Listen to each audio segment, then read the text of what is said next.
Βεβαίως, ένας Δήμος, το είπατε μόνος, μέσα στους άξονες αυτούς κάποιες διευκρινήσεις τώρα ακόμη, τα είχατε πει και στην πρώτη σας αναφορά, εφόσον όμως υπάρχουν εργασίες που γίνονται να εξειδικευτούν, να επεξεργαστούν αυτά, να αποκτήσουν στόχους, ενδεχομένως να δείτε πώς μπορεί να είναι κάτι εφικτό, γιατί στην πολιτική, κύριε Σούτο, όλα δεν είναι εφικτά. Έχουμε το εφικτό και το ανέφικτο. Μπορεί να οραματιζόμαστε, να ονειρευόμαστε τη νύχτα, να ονειρευόμαστε καμιά φορά στην πολιτική και τη μέρα, αλλά αυτά που μπορούμε να κάνουμε να είναι μετρημένα. Δεν πιστεύω να έχετε άλλη άποψη του οραματιστή περισσότερο ή του μη ρεαλιστή. Απέναντία σε μένα, ίσως και λόγω της δουλειάς μου, ίσως και λόγω του αντικειμένου με το οποίο ασχολούμαι όλα αυτά τα χρόνια, και είναι πολλές δεκαετίες. Έχω μάθει να είμαι και ρεαλιστής και να προγραμματίζω αυτά που έχω να κάνω. Είναι πολύ σημαντικό να ξέρεις τι πρέπει να κάνεις, πώς πρέπει να το κάνεις και πότε πρέπει να το κάνεις. Τι πρέπει να διεκδικήσεις, πώς να το διεκδικήσεις, πότε να το διεκδικήσεις. Είναι πάρα πολύ σημαντικά πράγματα αυτά και νομίζω ότι και σε αυτά έχουμε μια προτεραιότητα εναντί των συνυποψηφίων μας λόγω της προτεραίας μας εμπειρίας από το αντικείμενο της δουλειάς μας. Μάλιστα, από την εμπειρία που φέρετε συνολικά. Θέλω όμως σε αυτό το σημείο, με τη δική σας συνδρομή, να μείνουμε λίγο. Η ανάπτυξη. Μπαίνει τώρα η έννοια των βιώσιμων δήμων, των δήμων που θα παίξουν ένα ρόλο αναπτυξιακό για την περιφέρεια ουσιαστικά. Επειδή δεν είναι μια κενή φράση η ανάπτυξη, και εδώ υπάρχουν μοντέλα και μοντέλα, παγκοσμίως μάλλον, σταθεροποίηση, η ανάπτυξη. Από τους G8 ως τους G20, στις πλουσιότερες χώρες, λένε στη γενική πολιτική δεν θέλουμε δημοσιονομική πειθαρχία, θέλουμε ανάπτυξη. Η έννοια της ανάπτυξης φυσικά σε περιφερειακό επίπεδο είναι σχετική και διαφορετική, γιατί εξαρτώμεθα και από τους πόρους της κεντρικής διοίκησης, νομίζω, που είναι καθοριστικό. Δεν πιστεύω αυτό εσείς να το βγάζετε από το δικό σας το λογαριασμό και να λέτε θα κάνουμε ένα σχέδιο ανάπτυξης ανεξάρτητα από το τι ακριβώς μπορεί να μας ενισχύσει και η κεντρική διοίκηση. Ασφαλώς όχι. Απλώς με τον Καλλικράτη αποκτούν οι Δήμοι και άλλους πόρους από τους οποίους μπορούν και έχουν και πολλά δικαιώματα. Αλλά εδώ ξαναρχόμαστε πάλι σε αυτό που λέγαμε νωρίτερα. Στο ότι είμαστε σε μια πολύ δύσκολη οικονομικά συγκυρία. Έξοδος δηλαδή, υπάρχει, λέει, παράδειγμα, η κυβέρνηση λέει η πράσινη ανάπτυξη, η οποία έχει οικολογικό χρώμα ως πράσινη και όχι το χρώμα του Πασόκ, και αν το προωθεί όποιος το προωθεί δικαίωμά του, είναι μια άλλου είδους ανάπτυξη, βιώσιμη ανάπτυξη. Εσείς είπατε, βάζουμε το σιδηρόνεο. Και η νέα δημοτική αρχή και η νέα εποχή λέει να αξιοποιήσουμε τον ορεινό όγκο. Μπαίνουν νέες λογικές, θέλω να μπω, σε αυτό που είχαμε Δήμο σήμερα, να βγάζει πιστοποιητικά, να κάνει 5-6 δημοτικές επιχειρήσεις, να κάνει κοινοφιλείς επιχειρήσεις, να κάνει εκδηλώσεις, να αλλάζουν πολλά δεδομένα και η ανάπτυξη αποκτά και ένα άλλο περιεχόμενο, δηλαδή η πράσινη ανάπτυξη νέων ενεργειών, νέων τεχνολογιών, όπως είπατε. Νέες τεχνολογίες, ακριβώς. Κοιτάξτε να σας πω, κύριε Ηλιάδη, βέβαια αρμοδιότητα του Δήμου δεν είναι να γίνει ο επιχειρηματίας, έτσι. Ο Δήμος δεν είναι. Ο Δήμος έχει δείξει πια η ιστορία ότι εκείνος ο ρόλος του, ο βασικός, είναι ο ρόλος του συντονιστή, ο ρόλος του να βοηθάει να γίνονται επενδύσεις, να βοηθάει με τεχνοκράτες, με ομάδες δουλειάς κλπ, να βοηθάει επενδυτές κλπ να έρθουν να κάνουν επενδύσεις ώστε να βοηθήσει στο θέμα της ανεργίας, να βρουν δουλειά οι συμπολίτες μας κλπ. Τώρα, πράσινη ανάπτυξη, φυσικά πράσινη ανάπτυξη. Αυτά είναι πράγματα τα οποία πια νομίζω ότι δεν συζητιούνται και νομίζω ότι είναι δεδομένα στα οποία συμφωνούν και όλοι οι συνδυασμοί πια. Είναι δηλαδή... με τους λιγνίτες έξω ή μέσα, κύριε Σούτο? Με τους λιγνίτες έξω χωρίς συζήτηση, κύριε Ηλιάδη. Οι λιγνίτες έξω χωρίς συζήτηση. Δεν είναι δυνατόν πια σήμερα να συζητάμε για θέμα λιγνητών με όλες τις επιπτώσεις τις οποίες ξέρουν οι συμπολίτες μας. Έτσι, δεν μιλάω. Οι οικολογικές καταστροφές, το ότι θα πρέπει να φύγουν τα χωριά, ο ορίζοντας, ο υδροφόρος, το ότι θα χρηστευτούν χιλιάδες τρέματα του πιο εφορού κάμπου της Ελλάδας. Όλα αυτά πια είναι σημάδια και από τη στιγμή που μιλάμε για πράσινη ανάπτυξη δεν μπορούμε από την άλλη μεριά να κάνουμε τους με το πρόσχημα ότι η Ευρωπαϊκή Ένωση θέλει να διοδοτηθούν από την Επιτροπή Ανταγωνισμού και ιδιωτικές επιχειρήσεις, να πούμε πράσινη λιγνητική ανάπτυξη. Δεν έχουμε τέτοια.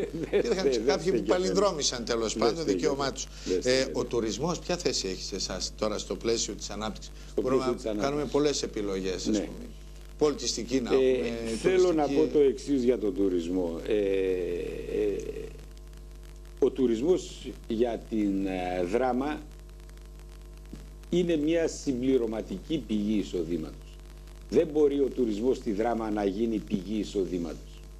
Η Δράμα δεν μπορεί να γίνει ούτε Κέρκυρα, ούτε Μύκονος, ούτε Πάρος. Κακά τα ψέματα. Πρέπει να φροντίσουμε για τον τουρισμό, πρέπει να δώσουμε αυτά τα κίνητρα, να βοηθήσουμε τους συμπολίτες μας να αξιοποιήσουν τα διάφορα κίνητρα, τα διάφορα leader κλπ. Αλλά επειδή εμείς οι Έλληνες, ξέρεις, το έχουμε λίγο, έτσι, το παρακάνουμε. Πάμε από τη μια άκρη στην άλλη, βλέπεις, ξέρω εγώ, σε ένα χωριό να έχουν γίνει 3, 4, 5 ξενώνες και να κοιτάει ο ένας τον άλλον. Να μην μπορούν να προχωρήσουν σε ουσιαστική δουλειά. Λοιπόν, πρέπει τον τουρισμό να τον φροντίσουμε, αλλά να μην πούμε ότι ο τουρισμός είναι εργαλείο ανάπτυξης της Δράμας.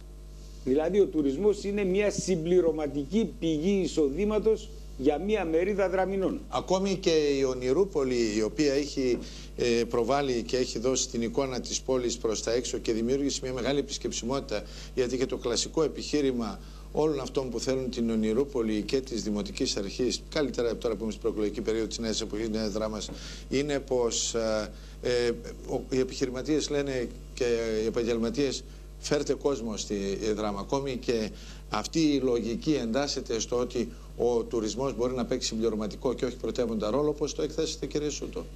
Κοιτάξτε, νομίζω ότι αντικειμενικά δεν υπάρχουν συνθήκες ώστε ο τουρισμός να παίξει πρωτεύοντα ρόλο. Αντικειμενικά. Δηλαδή, μπορούμε σαν Δήμος να φτιάξουμε έτσι διάφορες εκδηλώσεις όπως η Ονειρούπολη.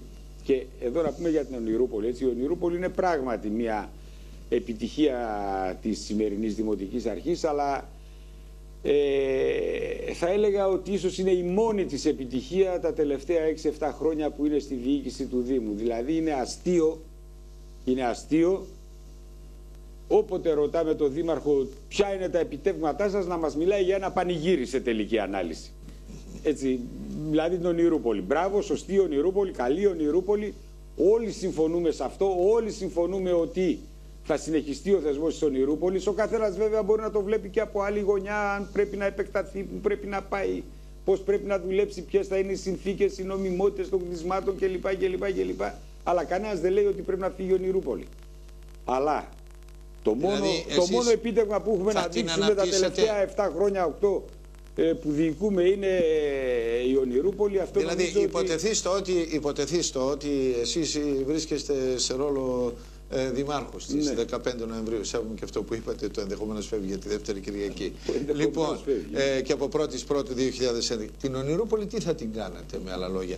Θα την διατηρούσετε, θα την έχετε κάποιο σχέδιο και αντίληψη? Ασφαλώς θα τη διατηρήσουμε την Ονειρούπολη και νομίζω ότι αυτό είναι κοινή θέση όλων των παρατάξεων. Ασφαλώς και θα τη διατηρήσουμε την Ονειρούπολη.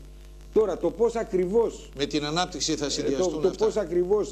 Προφανώς, κοιτάξτε, οτιδήποτε δημιουργεί επισκεψιμότητα στη Δράμα είναι ένα εργαλείο το οποίο βοηθάει τους δραμηνούς πολίτες. Οτιδήποτε, έτσι, είτε αυτό είναι η Δραμάικα, είτε είναι το φεστιβάλ ταινιών μικρού μήκους, είτε είναι η Ονειρούπολη, είτε είναι άλλες εκδηλώσεις τις οποίες μπορούμε να στήσουμε και να προγραμματίσουμε. Όλα αυτά οδηγούν...